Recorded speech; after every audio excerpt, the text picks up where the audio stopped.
There has been a noticeable silence from the White House in just the last few weeks that has been so subtle, some folks may not have picked up on it. But the silence, obviously not coming from Donald Trump, who is falling to pieces on social media on a daily basis, certainly not from Robert F. Kennedy Jr. or Kristi Noem or any of those other weirdos. The silence is coming from somebody who, of course, is seemingly not there anymore. And that individual is none other than world's richest man, for now, Elon Musk. Elon Musk has seemingly disappeared from the White House, and I know it had been discussed for a while that he was preparing to move on. He was going to hand over Doge and going to go back to his business that desperately wants him out because he is so toxic to the brand. Which brings me to the point.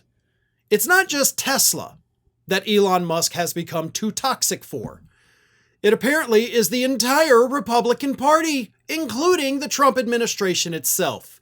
Elon Musk has unceremoniously effectively been booted out of the Trump administration long before he hit that 180-day special government employee deadline. And now, according to a new report from Politico, Republican strategists and pollsters around the country are telling us the party is done with Elon Musk. Here is what one Republican strategist who was granted anonymity had to say to Politico. He's finished, done, gone. He polls terrible. People hate him. He'd go to Wisconsin thinking he could buy people's votes, wear the cheese hat, act like a 9-year-old. It doesn't work. It's offensive to people. Republican pollster Frank Luntz told Politico, quote, the public supported the effort to end wasteful Washington spending, but they did not support the way that it was done. His mission to cut waste from Washington was certainly helpful, but the language he used wasn't. Then you have Trump ally Jim Justice, Republican senator from West Virginia, who said, well, he called Musk a patriot and said the work he did was good. However, we got too close to the fence. We mowed too far.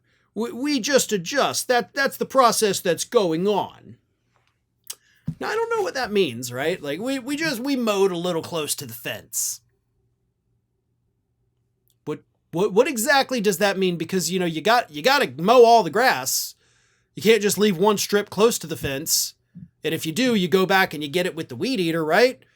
So I'm not exactly sure I understand Jim Justice's analogy here because it doesn't seem to make any sense. But I do understand that these Republicans are telling us in basically blatant terms, we're done with this guy. And I would love to believe that, except I don't believe it for a second. The reason Republicans find it easy and convenient to, quote, be rid of Elon Musk right now is because right at this very particular moment, they don't need him. More importantly, they don't need his money. A year from now, once we're, deep into the heart of primary season, however, oh, that's going to be a different story. Elon Musk will come roaring back with his checkbook in hand to start funding these primary challengers to any Republican who dared to oppose Trump or maybe say one unpleasant thing about him over the last year. He'll be back to fund Republican campaigns. He'll be back on stage making weird hand gestures and all. And he will be welcomed back into the Republican Party. What the party is trying to do right now through this piece in Politico is distance themselves from a highly toxic character, which is not a stupid decision, right? That's a smart decision. But it's only smart if you continue to do it. What the Republicans are hoping is going to happen is that they can distance themselves from Musk right now. Musk can disappear, stay out of the headlines, not do anything crazy, which, that's not a safe bet, but they're hoping he can do those things. So that way, a year from now or 9 months from now, when they need his money for primaries and general campaigns, he's less toxic. Maybe the public has forgotten. Maybe he's not going to be so weird. Maybe we can get him some training on how to act like a basic human being. But it's not going to work. Elon Musk will come back into the party, flaws and all, and they will accept him with open arms.